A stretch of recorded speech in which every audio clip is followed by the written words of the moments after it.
Okay guys, तो ये हमारा होमवर्क प्रॉब्लम है जो हमने होमवर्क में डिस्कस किया था। और बेसिकली यहाँ पे हम लोग कैलकुलेटर डिज़ाइन करने वाले थे। So let's design the calculator. और आप लोग चेक करिएगा कि आपका जो इनपुट है वो आपका जो होमवर्क है वो सही से हुआ है कि नहीं, ईमानदारी से। ओके, सो सबसे पहले कैलकुलेटर इनपुट करने के लिए हम लोग क्या करेंगे कि एक ऐसा कैलकुलेटर बनाएंगे। सबसे पहले जो कैरेक्टर इनपुट करेगा, और कैरेक्टर एक ये भी हो सकता है, प्लस ऑपरेटर भी हो सकता है, माइनस भी हो सकता है, मल्टीप्लिकेशन भी हो सकता है, और डिवीजन मॉड्यूलो ऑपरेटर भी हो सकता है। ओके, तो हम लोग ये कैलकुलेटर बनाएंगे जो ये सब काम करता होगा। तो उसके लिए सबसे पहले तो हमको एक कैरेक्टर का इनपुट लेना पड़ेगा, राइट। तो कैरेक्टर का इनपुट लेने के लिए हम लोग सबसे पहले एक स्ट्रिंग का इनपुट लेंगे। स्ट्रिंग str इक्वल्स टू, सबसे पहले स्ट्रिंग का इनपुट कैसे लेते हैं guys, sc dot next line, right. अब इनपुट लेने के बाद में जो हमारी स्ट्रिंग आएगी उसमें हम लोग कैरेक्टर को निकालने की कोशिश करेंगे। तो कैरेक्टर ch इक्वल्स टू, अब स्ट्रिंग आई, हम यूज़र ने इनपुट दी ये वाली स्ट्रिंग बेसिकली। तो स्ट्रिंग के सबसे पहले पोजीशन पे ही एक ये मौजूद होगा। ओके, सो कैरेक्टर को हम लोग इस तरीके से इनपुट लेते हैं। तो हम लोग str डॉट कैरेट, और इस ये बेसिकली एक इंडेक्स लेता है। तो इंडेक्स 0 पे, यानी कि फर्स्ट पोजीशन पे जावा 0 पे इंडेक्सिंग होती है। ओके, तो इफ़ यू, अगर आपके पास 5 एलिमेंट्स हैं तो जावा में वो 0 से स्टार्ट होते हैं। 0 1 2 3 और 4 इस तरीके से होते हैं, ना कि 1 2 3 और 5। ओके, सो फर्स्ट पोजीशन वाली चीज़ को हमने निकाला है, और उसके बाद में इसके बेसिस पे हम लोग एक स्विच डिज़ाइन करेंगे। ओके, जैसा हम लोगों ने पिछली वीडियो में डिस्कस किया था। तो इस कंडीशन के बेसिस पे हमारे स्विच केस में क्या क्या हो सकते हैं, तो स्विच, और इसमें की हमारी क्या होने वाली है, ch सॉरी। और सबसे पहले हमारा कौन सा केस होने वाला है, केस, और हम लोग कैरेक्टर को देखने वाले हैं यहाँ पे। तो हम लोग सिंगल कोट्स का यूज़ करेंगे, और सिंगल कोट्स के अंदर हम लोगों का पहला क्या होने वाला है, एडिशन। तो हम लोग यहाँ पे प्लस देंगे अगर ये एडिशन के इक्वल्स होता है। तो हमको क्या करना है, 2 वेरिएबल यूज़र्स इनपुट लेना है, राइट। तो हम लोग यहाँ पे मैसेज की पूरी बॉडी भी दे सकते हैं। So you can see guys, यहाँ पे कुछ तो मस्त हो रहा है। और उसके बाद में लास्ट में हमको क्या करना है, ब्रेक। तो कुछ भी लिखने से पहले हम लोग ब्रेक लिखेंगे ताकि हमारे लॉजिक में कुछ गड़बड़ ना हो कभी भी। तो पहला केस हमारा क्या है कि हम लोग जैसे ही हमको प्लस ऑपरेटर मिलता है हमको कुछ तो करना है, वो भी है वो इसके अंदर करना है। और क्या करना है, सबसे पहले हम लोग यूज़र को इनपुट देंगे, और इनपुट में हम लोग बोलेंगे एंटर डिजिट 1। और इनपुट कैसे लेते हैं गाइस, इंटीजर का, int a equals to sc dot next int. तो इस तरीके से फर्स्ट डिजिट का इनपुट ले लेंगे, और यहीं पे सेकंड डिजिट का भी इनपुट ले लेते हैं जो कि है b। ओके, और नाउ हमको क्या करना है, system dot out dot println, और दोनों का एडिशन रिटर्न करना है। दोनों का एडिशन क्या होने वाला है, value is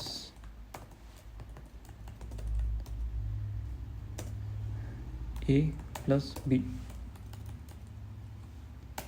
okay, so basically यहाँ पे होगा क्या, वैल्यू जो हमारी स्ट्रिंग है उसके अंदर प्लस हो जाएगा a प्लस b, जो कि यूज़र वैल्यू देगा उसके साथ में। तो वो इसी तरीके से हम और मल्टीपल टेस्ट केसेस बना लेते हैं। हमारे पहला दूसरा केस क्या होने वाला है, एक डिवीजन ऑफ, एक सब्ट्रैक्शन का बेसिकली, और दूसरा होने वाला है मल्टीप्लिकेशन का, तीसरा होने वाला है मॉड ऑपरेटर का। ओके, तो बेसिकली ये वाला ऑपरेटर किस लिए होने वाला है, ताकि हमको उसकी कौन सी वैल्यू मिले, रिमाइंडर वैल्यू। ये मल्टीप्लाई करने के लिए होने वाला है, ये सब्ट्रैक्शन करने के लिए होने वाला है। सब जगह अपडेट कर देते हैं सेकंड वैल्यू को।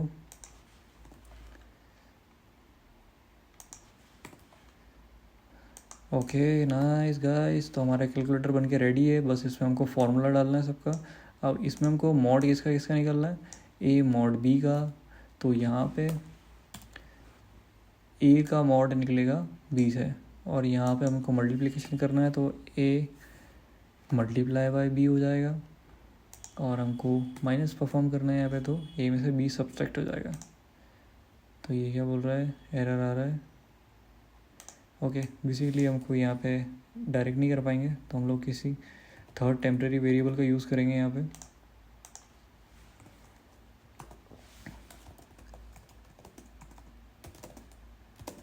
इंट सी इक्वल्स टू ये, और हम लोग सी की वैल्यू को प्रिंट करा देंगे। नाइस गाइस, तो हमारा कैलकुलेटर बन के रेडी है। बट हम लोग अभी कुछ भूल रहे हैं, हमने डिफ़ॉल्ट नहीं लिखा है। तो अगर कुछ नहीं होता है तो हमको क्या प्रिंट कराना है, ऐसा आउट कर देंगे हम लोग invalid input. Okay guys nice, very good, calculator बन के रेडी है हमारा। और लेट्स सी ये वर्क करता है कि नहीं। हमने कोड रन किया है। तो बेसिकली सबसे पहले भी कुछ प्रिंट नहीं हुआ, हम लोग यहाँ पे प्रिंट एलन स्टेटमेंट डाल देते हैं। तो बेसिकली प्रिंट एलन स्टेटमेंट डालने से होता कुछ नहीं है, बस अच्छा दिखता है। तो यहाँ पे करेंगे एंटर साइन, और साइन कौन कौन से होने वाले हैं हमारे। सबसे पहले तो स्टार हो सकता है जो कि मल्टीप्लिकेशन ऑपरेटर है, माइनस हो सकता है, और प्लस हो सकता है, और क्या हो सकता है गाइस, मॉड हो सकता है। तो इन्हीं के अंदर से यूज़र को इनपुट देना है। Okay so let's rerun our program. Okay nice, हमारे पास एक प्रिंट लाइन स्टेटमेंट आ गई है। तो हम पहले वो क्या बोल रहा है, एंटर साइन। तो हम लोग पहले यहाँ पे साइन एंटर करते हैं, मल्टीप्लिकेशन। ओके तो पहली डिजिट मेरी क्या होने वाली है 3, दूसरी डिजिट होने वाली है 4। तो 3 4 आना चाहिए हमारे पास 12, और जो कि आया है गाइस। नाइस, तो इस तरीके से हमारा कैलकुलेटर वर्क कर रहा है। और हम लोग कुछ और इनपुट दे के देखते हैं, हम लोग मॉड निकाल के देखते हैं।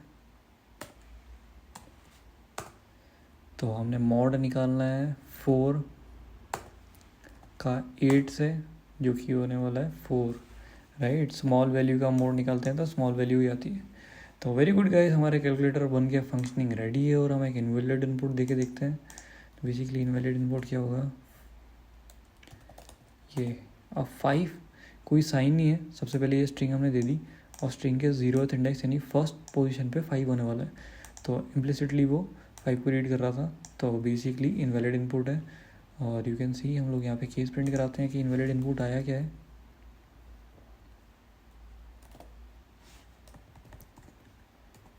ओके तो हमको और क्लियर आइडिया मिलेगा कि स्ट्रिंग उसने रीड कैसे की थी। तो हमारा इनवैलिड इनपुट क्या था, एफ जी के। तो देखिए आप, इनपुट के बाद में एक एफ आया, हम एक स्पेस भी देते हैं। oh shit,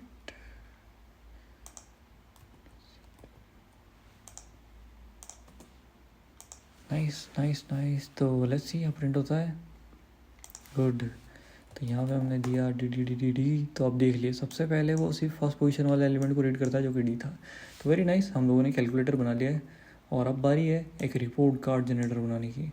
तो हम लोग इसको भी स्विच केस से करेंगे। ओके तो स्विच केस से हम करने से पहले हमारी रिक्वायरमेंट क्या होने वाली है कि हमको सबसे पहले तो देखना है कि ग्रेड होने क्या वाली है यूज़र की।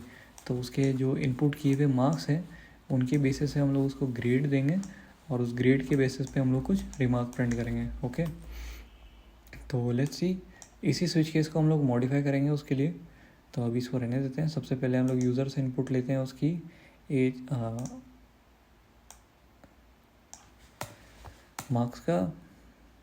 तो इंटीजर मार्क्स इक्वल्स टू क्या होने वाला है, इनपुट कैसे लेते हैं, S C dot next integer का। हमारे मार्क्स इंटीजर टाइप में होने वाले हैं।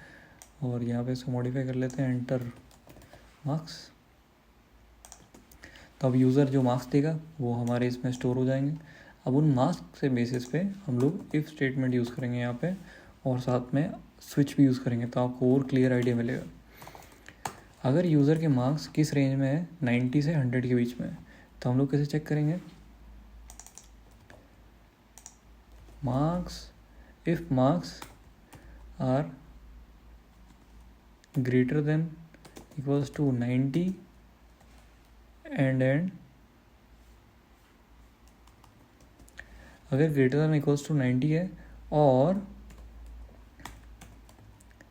साथ ही में marks are less than equals to 100, अगर ये दोनों ट्रू होंगे, यानी कि अगर यूज़र के मार्क्स 90 और 100 के बीच में है तो क्या प्रिंट करा दो, तो कुछ मत प्रिंट कराओ। बेसिकली हम लोग एक रिपोर्ट का जनरेटर यूज़ कर रहे हैं, तो हम लोग एक टेम्प्रेरी कैरेक्टर का यूज़ करेंगे, character C H equals to, अभी इसको बाय डिफ़ॉल्ट हम लोग कुछ भी नहीं दे रहे हैं स्पेस, तो स्पेस भी अपने आप में कैरेक्टर नहीं होता है। ओके, तो हमने यहाँ पे इसको कुछ भी नहीं दिया बाय डिफ़ॉल्ट, अभी हमने कि स्पेस असाइन कर दी इसको। तो अगर ऐसा कुछ होता है तो कैरेक्टर को क्या दे दो, मार्क्स में ए ग्रेड। तो यू कैन सी जो हमने पिछली वीडियो में सीखा था कि वेरिएबल की साइज, वेरिएबल वेरी कर सकता है, वो यहाँ पे कॉन्सेप्ट यूज़ हो रहा है। पहले हमने उसको स्पेस असाइन की थी, अब हम उसको ए असाइन कर रहे हैं। अगर ऐसा नहीं होता है तो एल्स इफ हम लोग एक और कंडीशन चेक करेंगे यहाँ पे, if marks are between the range of 80 and 89, तो marks are greater than equals to 80 and less than equals to, यानी छोटा या उसके बराबर है 89 के, तो सी एच को क्या साइन कर दो, बी ग्रेड। यूज़र को पढ़ने की ज़रूरत है, बी ग्रेड अच्छी ग्रेड नहीं होती गाइस। हम लोग इसको यहाँ 2 बार प्रिंट कर लेते हैं। ओके, नेक्स्ट क्या है, 70 से 79 की रेंज में, तो हम लोग यहाँ पे 70 डालते हैं, यहाँ पे 80 था, हम लोग चेंज करना भूल गए थे। 70 से 79 की रेंज में अगर यूज़र के मार्क्स हैं तो उसको सी ग्रेड दे दो। अपन इसको यहाँ से कट कर लेते हैं।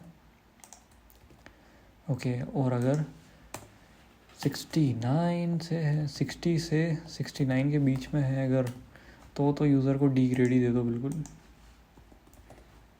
ओके गाइस, तो A B C D grades को ले रहे हैं और एफ़ को भी ले ही लेते हैं, चलो। तो एल्स अगर यूज़र के मार्क्स बिल्कुल ही बेकार हैं तो सी एच में उसको असाइन क्या करना है गाइस, एफ़।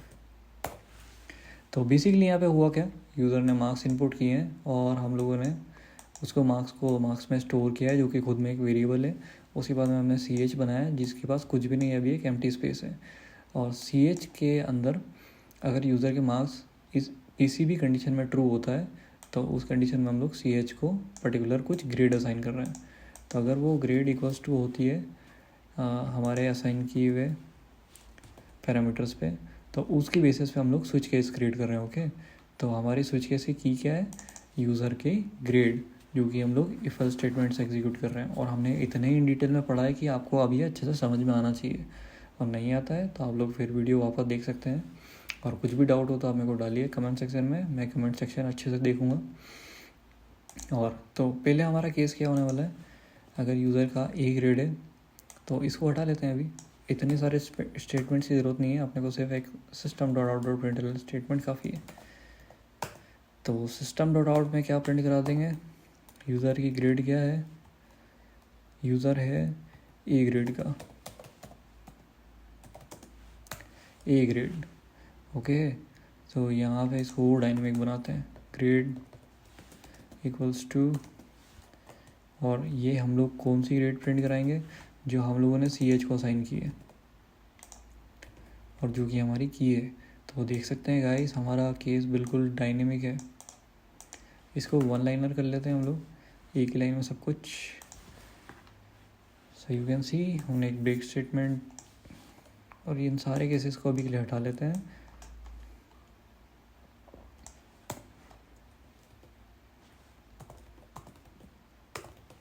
ओके, तो हमारा दूसरा केस क्या होने वाला था, बी सेम सी डी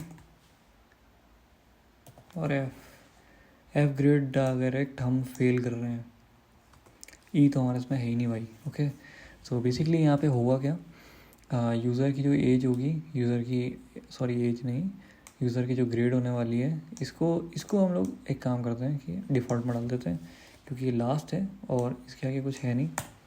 तो यूज़र के जो भी नंबर होंगे गाइस, उसके बेसिस पे हम लोग उसका रिपोर्ट कार्ड जनरेट कर रहे हैं और यूज़र हमारे उसके नंबर इनपुट करेगा।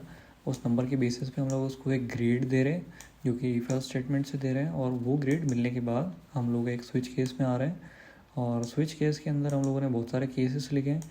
उस ग्रेड की बेसिस पे उसकी ग्रेड अगर ए है तो ये एग्जीक्यूट हो जाएगा, बी है तो ये एग्जीक्यूट हो जाएगा, ऐसे रेस्पेक्टिव सब कुछ हो रहा है।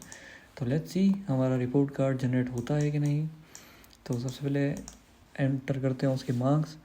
यूज़र हैव स्कोर्ड 99 मार्क्स, उसकी ए ग्रेड है। यूज़र हैव स्कोर्ड 89 मार्क्स, उसकी एफ ग्रेड है। ऐसा कैसे हो सकता है? ओके, तो हम लोग यहाँ पे कंडीशन गलत दे दी थी, नो इश्यूज़, क्योंकि वो इनवैलिड इनपुट हो गया था। अब यहाँ पे यूज़र की 89 मार्क्स है अगेन, तो अब बी ग्रेड है यूज़र की ग्रेड। अब यहाँ पे हम लोग देते हैं 79 मार्क्स, तो सी ग्रेड है यूज़र का।